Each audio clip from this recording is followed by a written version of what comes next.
Mini world. ایک بار ایک جادوئی درخت تھا جو ہر رات اپنی خوبصورت پھولوں سے روشنی بکھیرتا تھا۔ گاؤں کے بچے ہر شام اس درخت کے گرد جمع ہوتے اور اس کی روشنی کا لطف اٹھاتے تھے۔ ایک دن ایک لڑکی نے درخت سے خواہش کی کہ وہ ہمیشہ خوش رہے۔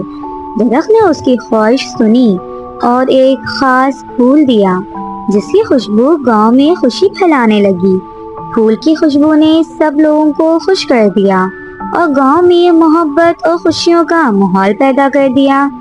لوگ اس پھول کے گرد جمع ہو گئے اور گانے لگے۔